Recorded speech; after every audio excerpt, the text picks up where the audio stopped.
Assalamualaikum warahmatullahi wabarakatuh. Pada kesempatan kali ini saya akan membahas sebuah studi kasus tentang penolakan terhadap perubahan di dalam organisasi, yang dimana saya mengambil dari perusahaan PT Telkom Indonesia Terbuka. Yang pertama, kita membahas tentang latar belakang penolakan yang terjadi disebabkan adanya persepsi dari karyawan, ketidakjelasan nasib karyawan atau tidak dijaminnya nasib karyawan berkaitan dengan kesejahteraan dan karir karyawan, hingga masalah kompetensi seluruh karyawan apakah mampu dijamin akan mendapat sejalan dengan organisasi yang baru ini. Yang kedua, transformasi organisasional ini dinilai oleh serikat karyawan atau yang bisa dibilang sekar lebih mementingkan bisnisnya daripada sumber daya manusia, sehingga akan ada sumber daya manusia yang tenggelam.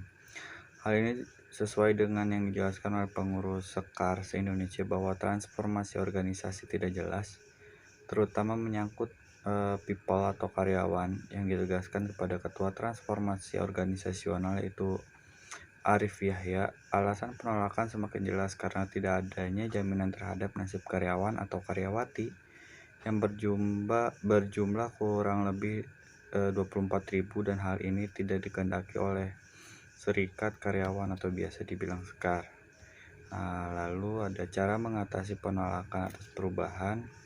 Ada beberapa poin. Poin pertama tentang bisa menggunakan secara negosiasi, fasilitas dan dukungan, partisipasi, manipulasi dan kooptasi, paksaan, dan yang terakhir pendidikan dan komunikasi. Yang pertama, secara negosiasi, pihak perusahaan dapat bernegosiasi dengan pihak serikat kerja agar dari pihak serikat kerja dapat mengarahkan seluruh karyawannya hingga dapat bernegosiasi dan menentukan jalan keluar yang terbaik.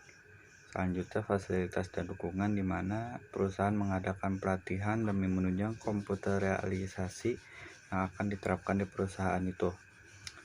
Yang ketiga, partisipasi, di mana mengajak seluruh karyawan untuk memberikan suara atau ikut berpartisipasi untuk menentukan keputusan bersama.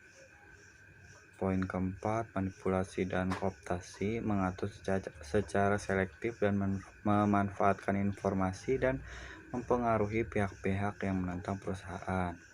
Selanjutnya, paksaan, di mana memberikan punishment terhadap pihak-pihak yang melakukan penolakan atau bersikap merugikan perusahaan.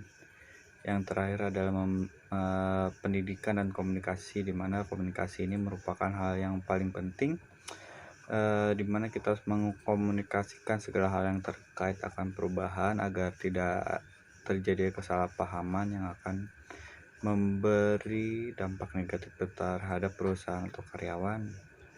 Mungkin hanya segitu aja pembahasan kali ini. Terima kasih. Wassalamualaikum warahmatullahi wabarakatuh.